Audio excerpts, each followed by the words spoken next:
interesting you say that, because I was getting the watches from my dad, who was in Hong Kong, and he was a corrupt police officer. I've always been this way. I was selling watches from Hong Kong in primary school. I've always been interested in a little hustle, a little deal. Did you say you sold watches from Hong Kong? Hong Kong? So I used to live in Hong Kong. Maybe I could have supplied them to you. You could be one of my suppliers. Trafficking. I could have supplied you the watches for a little bit less. They weren't the likes of Rolexes. They were I see. New York Police Department special issue watches. They were watches that appealed to the primary school generation. I would like to sort of just loosely, I am a magistrate as well, so I may be taking this up. If I can have a recording of this and if I can have a recording of this, and maybe the next time I see Niall, we'll be in a different Well, it's interesting you say that, because I was getting the watches from my dad, who was in Hong Kong, and he was a corrupt police officer. Was he? No, he wasn't. It does make it even worse. If you watch this back, I had a panic look on my face and I immediately looked over to Max in the corner. I didn't know what to do. I didn't know how to answer. Oh, gosh. Did he live in Hong Kong? Yeah. Okay. How else does a primary school boy get a supply of watches from Hong Kong? Mate. Similar to your dad, he was with the cartel investigations for fair trading. Okay. He was on a secondment from London. Okay. Yeah, that's right. Okay. Sorry to dive. It's all right. We're all learning We know each something. other so well. We didn't even know that. You know, high streets, in my views, are too big now. Are too big for the need. It was like many high streets in the UK. As I said, sort of, an example.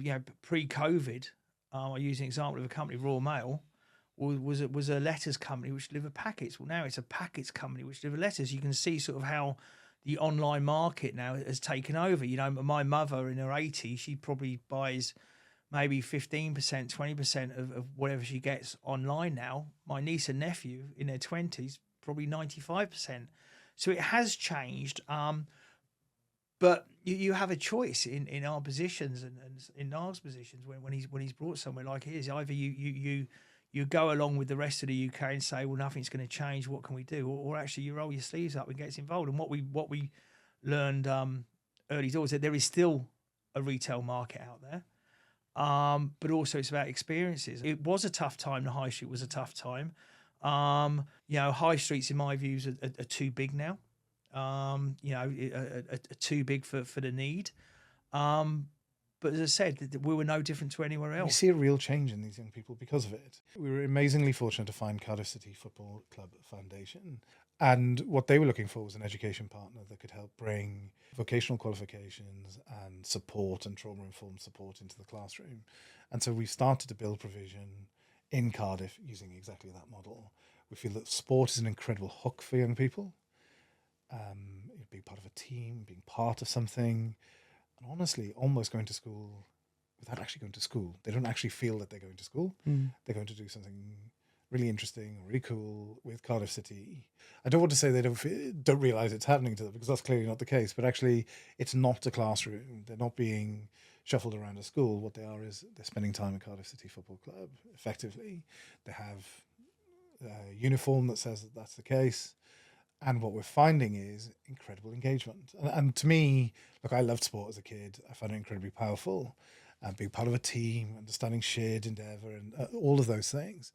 And we see a real change in these young people because of it. Education isn't necessarily working for a good proportion of the young people that are going through the system. If you're a young person going into secondary school now, comprehensive or whatever, there is an expectation that you'll do well in your GCSEs, you'll then move on to A-levels and you'll go to university. There's a bit of a gap between understanding what the other options are. I don't hear hugely colourful or interesting conversation around vocational qualifications. I don't necessarily get a feeling that there's a real understanding of the other alternative pathways for young people.